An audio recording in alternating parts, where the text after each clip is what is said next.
इस क्वेश्चन में कहा गया है कि two fair dice each with faces numbered 1, 2, 3, 4, 5 and 6 are rolled together and some of the numbers on the upper faces is observed. On the faces means upper face. This process is repeated till the sum is either a prime number or a perfect square. Suppose the sum turns out to be a perfect square before it turns out to be a prime number. If P is the probability that this perfect square is an odd number, then the value of 14P is dash.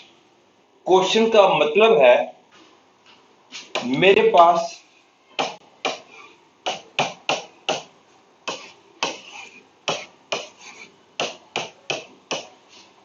दो fair dice हैं, उनके ऊपर 1 2 3 4 5 6 1 2 3 4 5 6 लिखा हुआ है। हम दोनों को रोल करते हैं और उसके बाद जो अपर फेस पे नंबर आते हैं उन दोनों को हम ऐड कर देते हैं और ऐसा हम तब तक करते रहते हैं जब तक हमको टोटल प्राइम नंबर या परफेक्ट स्क्वायर नहीं मिल जाता। जब हमको टोटल प्राइम नंबर या परफेक्ट स्क्वायर मिल जाएगा तो हम आगे रोल करना बंद कर देंगे। और ये कहा गया है कि प्राइम नंबर के आने से पहले परफेक्ट स्क्वायर आ गया है, इस बात को सपोज करते हुए प्रोबेबिलिटी निकालो that the perfect square is odd number, और यदि वो प्रोबेबिलिटी p है तो 14p की वैल्यू क्या होगी। Suppose a denote the event that the sum is either prime or perfect square and b denote the event that the perfect square is an odd number।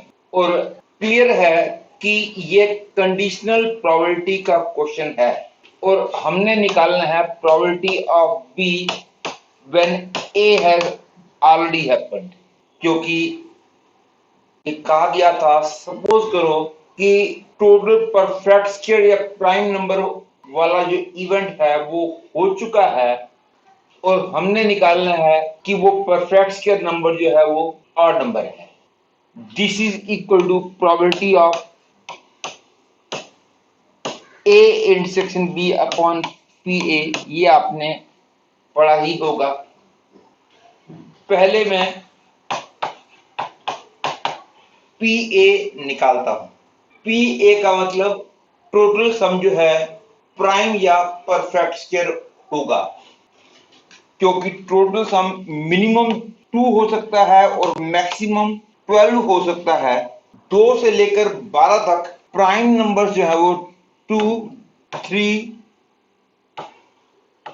5 7 11 है और 2 से लेकर 12 तक परफेक्ट स्क्वायर नंबर जो है वो 4 और 9 है। इवेंट ए का मतलब है टोटल 4 या 9 टोटल 2 3 5 7 या 11 से पहले आएगा।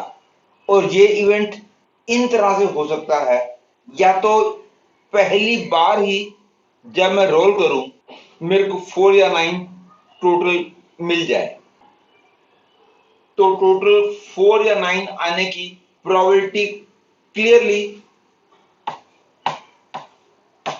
7/36 होगी। कोई देखना मुश्किल नहीं है, आपने बोर्ड लेवल में प्रोबेबिलिटी पढ़ रखी है। या फिर पहली बार 4 या 9 टोटल ना आए, यदि पहली बार में 4 या 9 टोटल नहीं आता तो टोटल 2 3 5 7 या 11 भी नहीं आना चाहिए, क्योंकि इनमें से कोई भी टोटल आ जाता है तो हमको प्रोसेस को वहीं रोकना पड़ जाता है। तो ये वो केस है जब पहली बार में ही मेरे को 4 या 9 टोटल मिल गया है। अब मैं उस केस की प्रोबेबिलिटी लिखने जा रहा हूं जिसमें मेरे को पहली बार टोटल इनमें से कोई भी नहीं मिलेगा, मतलब कि पहली बार टोटल मिलेगा वो होगा 6 या 8 या 10 या 12, क्योंकि 6, 8, 10 या 12 आएगा तो हम दोबारा थ्रो करना मेरे को अलाउड होगा, और सेकंड टाइम में 4 या 9 आएगा, मैं उसकी बात कर रहा हूं। और ऐसे ही ये भी हो सकता है कि पहली बार भी 4 या 9 टोटल ना आए, दूसरी बार भी 4 या 9 टोटल ना आए, और तीसरी बार जब हम रोल करेंगे तो 4 या 9 टोटल आ जाए, एंड सो ऑन। ऐसे क्वेश्चन आपने बोर्ड लेवल में भी पढ़ रखे होंगे। तो पहले मैं लिखने जा रहा हूं कि टोटल 6 या 8 या 10 या 12 मिलेगा। ये जानते हैं कि 6 टोटल आने के 5 वेज हैं, 1 5, 5 1, 4 2, 2 4 एंड 3 3। 8 टोटल आने के भी 5 वेज हैं, 10 टोटल आने के 3 वेज हैं, और 12 टोटल आने का केवल एक वे है। तो पहली बार इनमें से कोई एक आ जाए और दूसरी बार 4 या 9 में से कोई टोटल आ जाए तो इसकी प्रोबेबिलिटी हो जाएगी 14/36 इंटू 7/36, क्योंकि इन सब का 5 + 5 + 3 + 1 is 14। या फिर पहली बार 6, 8, 10 या 12 आए, दूसरी बार भी 6, 8, 10 या 12 आए, और तीसरी बार जब हम रोल करें तो 4 या 9 आ जाए। तो 4 या 9 टोटल इस तरीके से भी मिल सकता है, and this series will go on. Clearly this is equal to 7/36 upon 1 minus 14/36, that is 7/22 is the value of PA। अब हम निकालेंगे P A इंटरसेक्शन B। अब A इंटरसेक्शन B का मतलब हो जाएगा कि टोटल परफेक्ट स्क्वायर भी हो, ऑड नंबर भी हो, और वो प्राइम नंबर के आने से पहले आ जाए। जैसा कि मैंने पिछले केस में कराया था, इसमें भी ये क्लियर है कि इसमें भी इनफाइनाइट नंबर ऑफ केसेस बनेंगे। फर्स्ट केस बनेगा कि मेरे को पहली बार में ही ऑड परफेक्ट स्क्वायर मिल जाता है, क्योंकि हम जानते हैं कि परफेक्ट स्क्वायर आर 4 and 9, क्योंकि possible totals are 2, 3, 4 up to 12। इनमें से परफेक्ट स्क्वायर नंबर 4 and 9 है। हमने निकालनी है probability that perfect square total odd हो। अब ऑड परफेक्ट स्क्वायर का मतलब 9। रिक्वायर्ड प्रोबेबिलिटी के लिए या तो पहली बार में ही मेरे को 9 टोटल मिल जाए, and for total 9 because 4 cases are there, 6 3 3 6 5 4 4 5, तो 9 के टोटल आने की प्रोबेबिलिटी 4/36 हो जाएगी। 9 टोटल हो सकता है कि दूसरी बार रोल करने पर आए। ये वो केस है जब 9 टोटल पहली बार ही रोल करने पर आ जाता है। दूसरी बार में टोटल 9 आने का मतलब जब हम पहली बार थ्रो करेंगे, जैसा कि मैंने पहले बताया था, 6, 8 या 10 या 12 आना चाहिए, और इसकी प्रोबेबिलिटी है 14/36, और दूसरी बार टोटल 9 मिल जाए उसकी प्रोबेबिलिटी 4/36। या फिर हो सकता है पहली बार भी 6, 8, 10 या 12 मिले, दूसरी बार भी 6, 8, 10 या 12 मिले, और तीसरी बार 9 मिल जाए। इसकी प्रोबेबिलिटी हो जाएगी 14/36 into 14/36 into 4 by 36. This is equal to 4 by 36 upon 1 minus 40 by 36. That is 4 by 22. और ये हम जानते हैं B oblique A is P A intersection B upon PA होता है और इसकी वैल्यू आई है 4 by 22. इसकी वैल्यू मैंने ऊपर कैलकुलेट की है 7 by 22. तो required probability P is 4 by 7 और क्योंकि P की वैल्यू 4 by 7 आई है तो 7P will be 4, hence 14P will be 8. Hence the answer of this question is 8. जैसा कि मैं पहले भी कई बार बोल चुका हूं कि मेरे सॉल्यूशंस में आपको हमेशा क्रिस्टल क्लैरिटी मिलेगी। यहां तक कि बहुत बार तो ऐसा होगा कि आपने क्वेश्चन इवन कर भी लिया होगा या फिर आपने किसी बुक से कोई सॉल्यूशन समझ भी लिया होगा और आप ये सोच रहे होंगे कि आपको पूरा क्लियर हो गया है, लेकिन जब आप मेरा सॉल्यूशन देखोगे तो आप पाओगे कि जो आपने समझा था या जो आपने सॉल्व किया था दैट वाज नॉट कंप्लीट। ऐसा बहुत बार आप देखोगे और ये क्वेश्चन मेरी इस बात को प्रूव करने का एक अच्छा एग्जाम्पल है। पहले मैं इस क्वेश्चन को आपको सॉल्व करके दिखा रहा हूं और इवन इफ यदि कुछ बच्चों ने इसको सॉल्व कर भी लिया होगा तो वो भी मोस्ट प्रोबेबली यही वाला मेथड लगाएंगे। लेकिन सॉल्यूशन के आखिर में मैं आपको बताऊंगा कि मेरे इस सॉल्यूशन में क्या कमी थी और ऐसी कमियों को भी मैं अपने सॉल्यूशन में दूर किया करता हूं। मेरे कहने का क्या मतलब है जब मैं क्वेश्चन करूंगा तो आपको क्लियर हो जाएगा। इस क्वेश्चन में कहा गया है कि f takes R to R be a differentiable function such that its derivative f dash is continuous and fy equal to -6, and if capital F takes the interval 0 to pi 2r is defined by this equation, and if this is given to you then the value of f0 is dash. It is clear from here that f dash x is fx, hence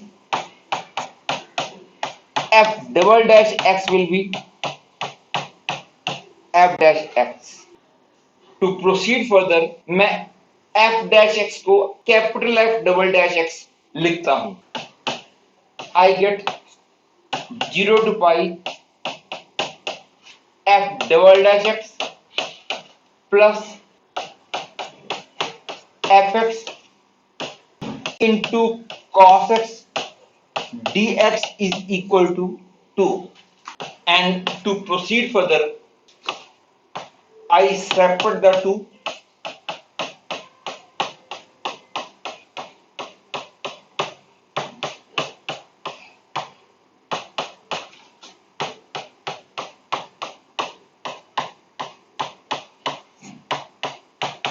और ऐसा आपने integration by parts में बहुत बार देखा होगा कि इसके अंदर दो बार इंटीग्रेशन बाय पार्ट्स वाला फॉर्मूला लगाएंगे तो ये वाली फॉर्म आ जाएगी और मोस्टली फिर ये दोनों कट जाया करते हैं, ये आपने देखा होगा।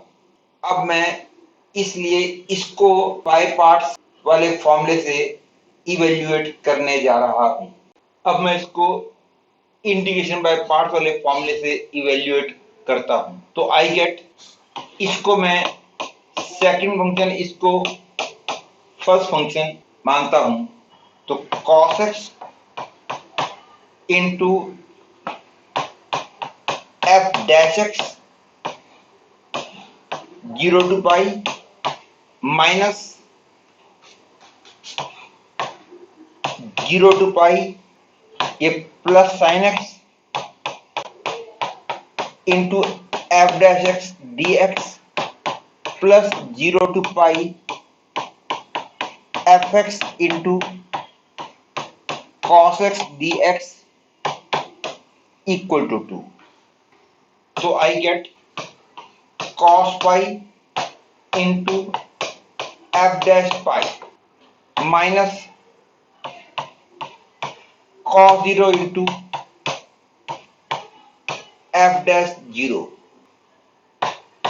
plus again using the formula of integration by parts, taking this as second and this as first, I will get sin x into fx 0 to pi minus 0 to pi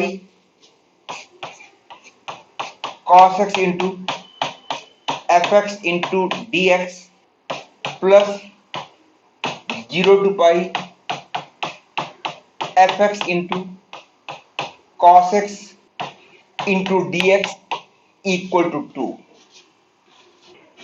clear है? ये तो कैंसिल हो गए क्योंकि F पाई की value -6 दे रखी है और एफ एक्स जो है कैपिटल एफ डैश एक्स है, इसलिए आई कैन से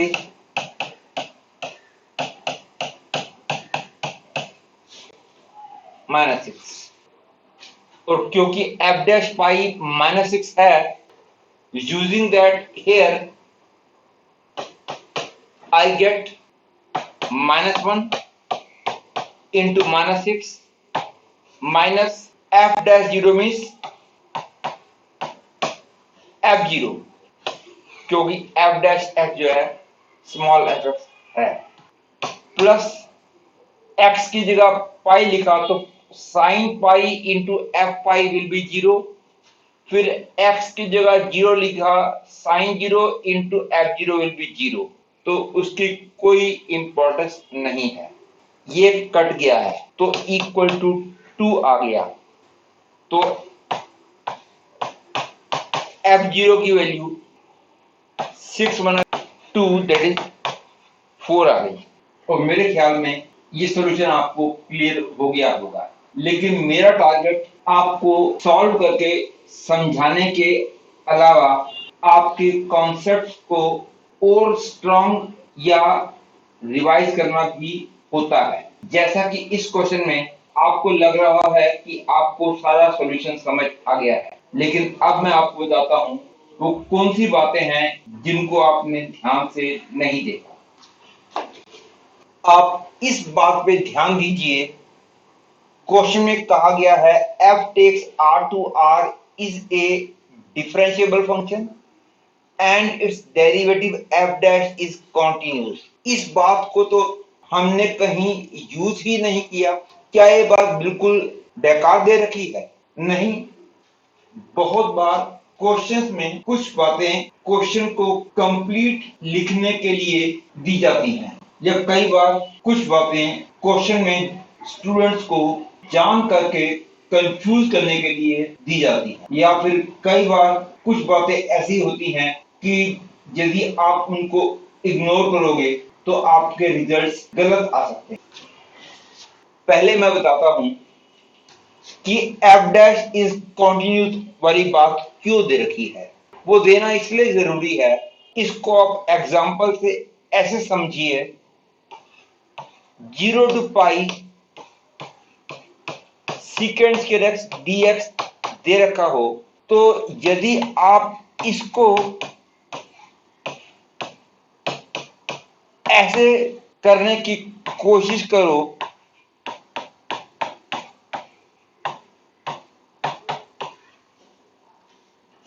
तो ये बिल्कुल गलत है। और वैसे भी कॉमन सेंस से भी कह सकते हो कि 0 इसका आंसर तो आ ही नहीं सकता, क्योंकि आप जानते हो a to b fx dx का ज्योमेट्रिकल मीनिंग होता है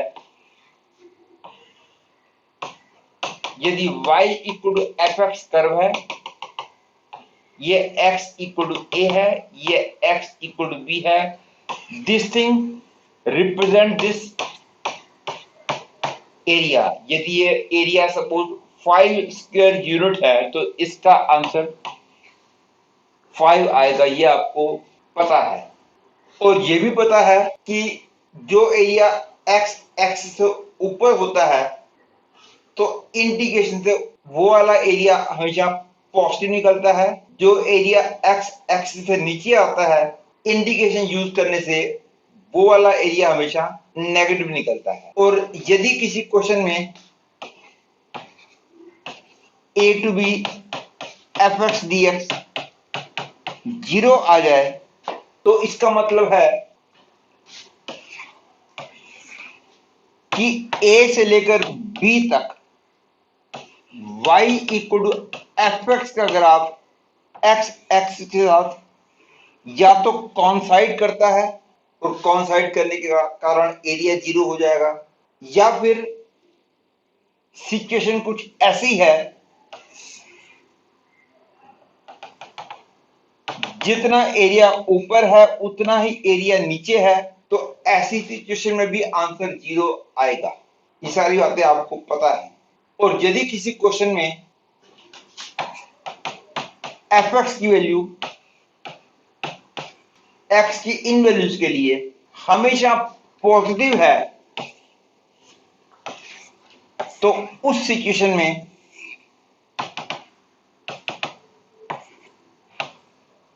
एरिया कुछ ना कुछ तो होगा ही होगा, तो उस सिचुएशन में आंसर 0 आ ही नहीं सकता। और अब आप यहां देखिए, second square x is sure to be a positive number, और क्योंकि ये श्योरली पॉजिटिव है तो आंसर 0 आना ही नहीं चाहिए। लेकिन 0 आंसर यदि हमारा आया है तो इसका क्लियर मतलब है कि हमने कहीं गलती की है। एक्चुअली गलती ये हुई है कि सेकंड स्क्वायर x का इंटीग्रल डायरेक्ट मैं 10x लिख ही नहीं सकता, क्योंकि 0 से लेकर पाई के बीच में सेकंड स्क्वायर x एक पॉइंट पे डिसकंटिन्यूअस बन रहा है। आई मीन टू से कोई फंक्शन किसी इंटरवल में इंटीग्रेट केवल तब किया जा सकता है यदि वो फंक्शन उस इंटरवल में कॉन्टिन्यूअस हो। इस बात को अच्छे से ध्यान रख लो। ये बात हमको first fundamental theorem of calculus से मिलती है। और क्योंकि f डैश कॉन्टिन्यूअस है means f double dash x continuous है, और f double dash x continuous है तो इसका इंटीग्रल f डैश x को मैं इंटीग्रेशन में यूज करना अलाउड है। और f इज डिफरेंशिएबल फंक्शन इसलिए दे रखा है क्योंकि क्वेश्चन में डेरिवेटिव की बात की गई है। और आप ऐसे भी बोल सकते हो स्मॉल f का मतलब f डैश x, और f डैश x का इंटीग्रल मैं fx बोल पाऊंगा क्योंकि स्मॉल f का मतलब f डैश, तो f डिफरेंशिएबल का मतलब कैपिटल F डैश डिफरेंशिएबल, और कैपिटल F डैश डिफरेंशिएबल का मतलब ये कॉन्टिन्यूअस भी है, और कॉन्टिन्यूअस है तो इसका इंटीग्रल fx बोलना अलाउड है। जैसा कि इस क्वेश्चन में इन बातों को यूज ना करने से भी मेरा आंसर ठीक आ गया है, लेकिन ऐसा भी हो सकता है एग्जामिनर लोग जान के क्वेश्चन में कुछ ऐसी बात लिख दें जिसको इग्नोर करने से आपका आंसर गलत हो जाए। इसलिए first fundamental theorem of calculus, second fundamental theorem of calculus दोनों का क्लियर होना भी जरूरी होता है।